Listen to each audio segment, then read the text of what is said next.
ನಿನ್ನೆಯ ಮತದಾನ ನಾನು ಮೊದಲೇ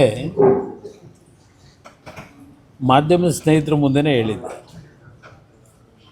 ಮನಿ ಪವರು, ಮಸಲ್ ಪವರು ಇದೆಲ್ಲ ಏನು ಹೇಳಿದ್ದೆ.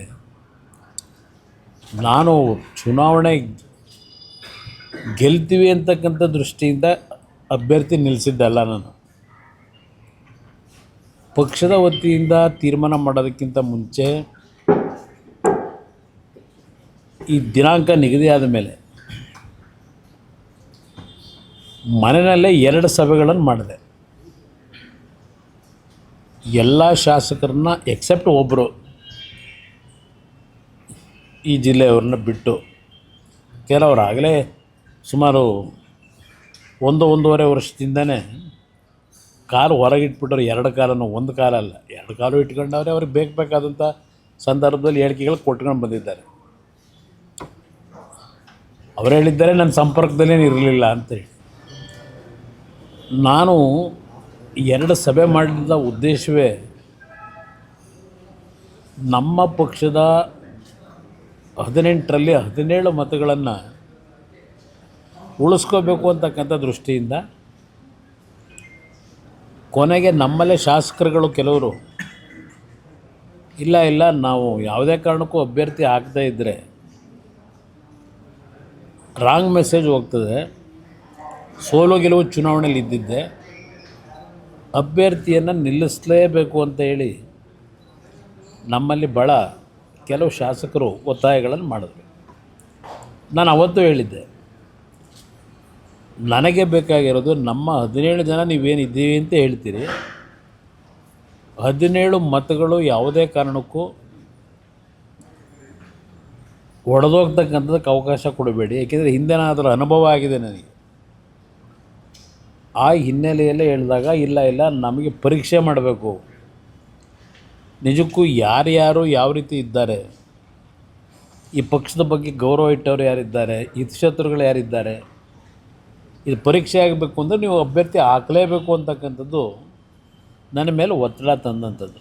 ಆ 2 ಸಭೆ ಮಾಡಿದಾಗ ಅದರ ಮೇಲೆ ತೀರ್ಮಾನ ಮಾಡೋದು ಅಭ್ಯರ್ಥಿ ನಿಲ್ಲಿಸಬೇಕು ಅಂತೇಳಿ.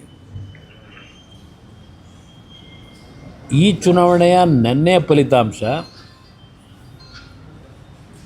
ಬಹುಶಃ ಒಂದು ನಮಗೆ ಇನ್ನೊಂದು ರೀತಿಯ ಅನುಭವವನ್ನು ಕೊಟ್ಟಿದೆ ಅನ್ನೋದು ನಾನು ಹೇಳ್ತೀನಿ.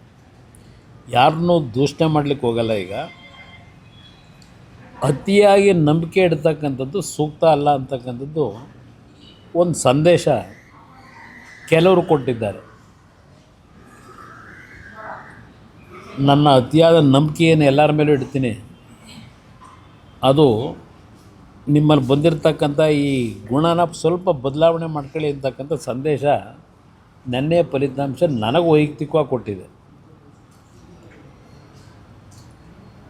ಇಲ್ಲಿ ಯಾರನ್ನ ದೂಷಣೆ ಮಾಡಲಿಕ್ಕೂ ಹೋಗಲ್ಲ. ಈ ಫಲಿತಾಂಶದಿಂದ ಯಾವುದೇ ದೊಡ್ಡ ಮಟ್ಟದ ಬದಲಾವಣೆಯೂ ನಾವೇನು ತರಲಿಕ್ಕೇನಾಗೋದಿಲ್ಲ. ನಮಗೆ ನಿಜವಾದ ಒಂದು ಅಖಾಡ ಇರತಕ್ಕಂಥದ್ದು 28ರ ಚುನಾವಣೆ. ಅದಕ್ಕೆ ಪಕ್ಷ ಯಾಕೆ ಸಂಘಟನೆ ಮಾಡಬೇಕು ಅಂತಕ್ಕಂಥದ್ದು ಈಗ ನಾವು ಚರ್ಚೆ ಮಾಡಬೇಕಾಗಿದೆ. ಒಂದು, ಹಲವಾರು ಸಂದರ್ಭದಲ್ಲಿ ಇಂಥ ಒಂದು ಬೆಳವಣಿಗೆ ಆದಾಗ ಈ ಪಕ್ಷ ಉಳಿಸಿ ಬೆಳೆಸ್ಕೊಂಬಂದಿರತಕ್ಕಂಥದ್ದು ಕಾರ್ಯಕರ್ತರೇ. ನಮ್ಮಲ್ಲಿ ನಿಷ್ಠಾವಂತ ಕಾರ್ಯಕರ್ತರ ಕೊರತೆ ಇಲ್ಲ. ಆ ಕಾರ್ಯಕರ್ತರ ದುಡಿಮೆ ಮೇಲೆ ಬೆಳೆದಂಥವರು ಯಾವ್ಯಾವ ರೀತಿಯಲ್ಲಿ ಹಲವಾರು ಸಂದರ್ಭದಲ್ಲಿ ತೀರ್ಮಾನಗಳು ತೆಗೆದುಕೊಂಡು ಹೋಗಿದ್ದಾರೆ.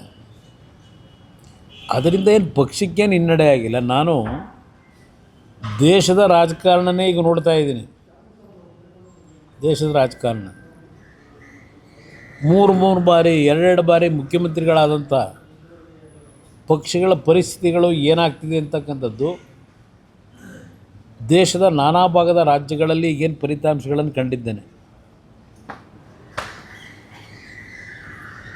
ಸುದೀರ್ಘವಾಗಿ ಮುಖ್ಯಮಂತ್ರಿಗಳಾಗಿ ಅಧಿಕಾರ ನಡೆಸಿದಂಥ ಪಕ್ಷಗಳು ಇವತ್ತು ಯಾವ ಪರಿಸ್ಥಿತಿಗೆ ಬಂದಿದೆ.